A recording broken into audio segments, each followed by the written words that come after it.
Good morning. It's March 6th, and this is your daily brief in science. Here's everything you need to know. On March 5th, 2025, a significant legal ruling emerged when U.S. District Judge Angel Kelly issued a preliminary injunction to block proposed funding cuts to the National Institutes of Health, or NIH.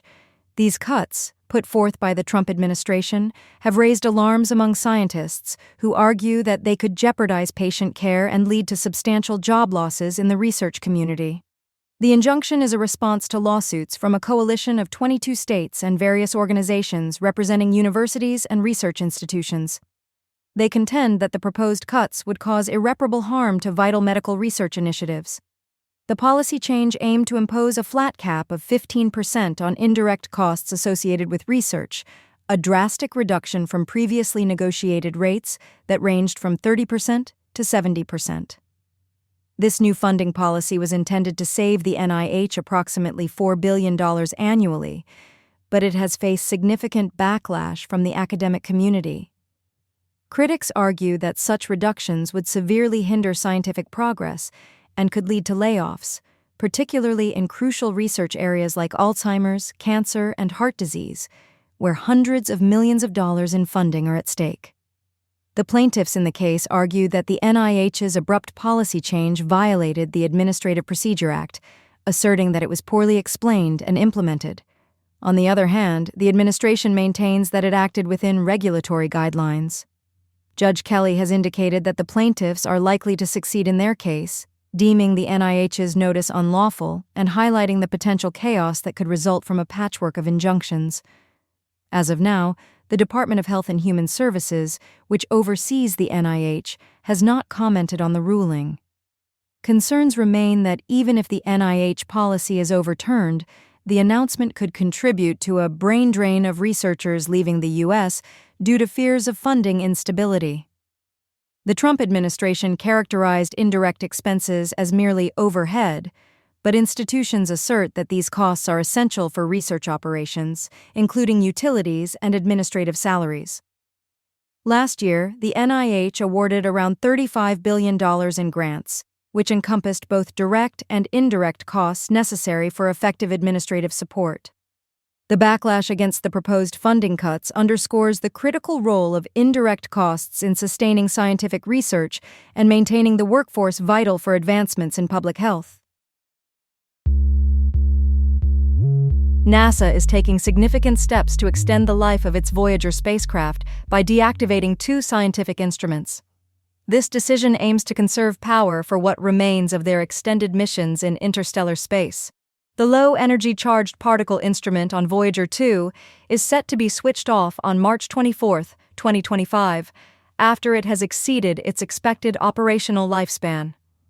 Over the years, many instruments on both Voyager probes have been turned off, including the cosmic ray subsystem on Voyager 1, which concluded its observations after decades of study. Despite these shutdowns, the remaining powered instruments will continue to aid in exploring interstellar space beyond the solar system's heliosphere. Voyager program scientist Patrick Cohn noted that the probes have far surpassed their original missions, and any additional data collected is invaluable for heliophysics research. Currently, both Voyager spacecraft have 3 functioning instruments each, essential for studying the Sun's protective bubble and the surrounding interstellar space. Although they face technical challenges and diminishing power, both probes are expected to continue transmitting data until at least the 2030s. The spacecraft rely on a radioisotope power system that loses about 4 watts of power annually, making these energy conservation measures critical. Project manager Suzanne Dodd emphasized that turning off instruments is necessary to prolong the mission, as failure to do so could lead to an end-of-mission scenario. Engineers estimate that the Voyagers could remain operational with at least 1 scientific instrument into the 2030s, although unforeseen challenges may arise. Recent shutdowns include Voyager 2's plasma science instrument, which was turned off last October due to limited data collection capabilities.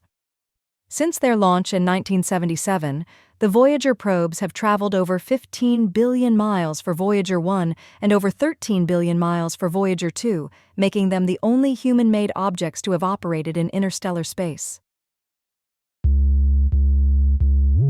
NASA's Hubble Space Telescope, in collaboration with the Keck Observatory, has made a significant discovery in the Kuiper Belt, a potential three-body system known as the Altjira system, located approximately 3.7 billion miles from Earth.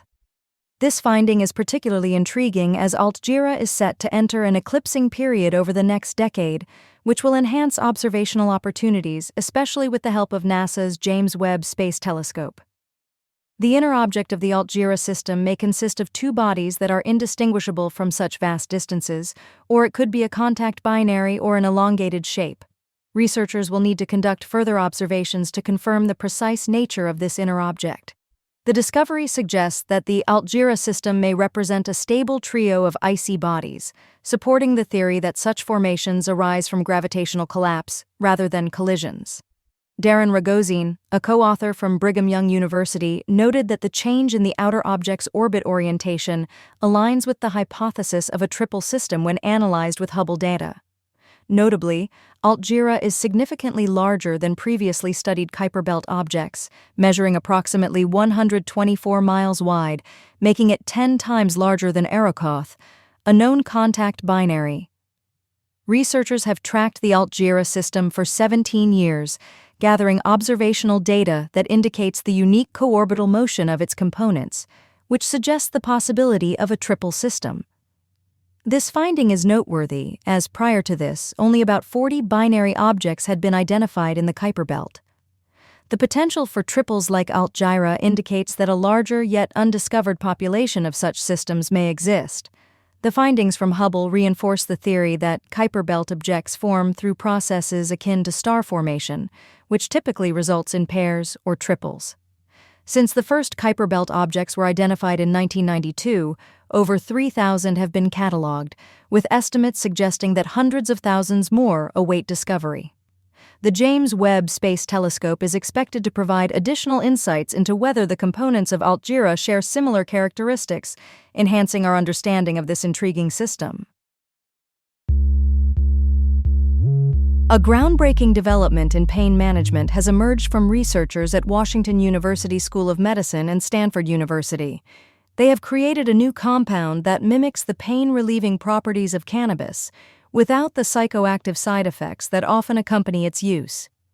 This innovative compound is designed to attach specifically to pain-reducing receptors in the body, effectively bypassing the brain. This mechanism aims to eliminate the risks of addiction and mood changes that are commonly associated with traditional pain medications, including opioids.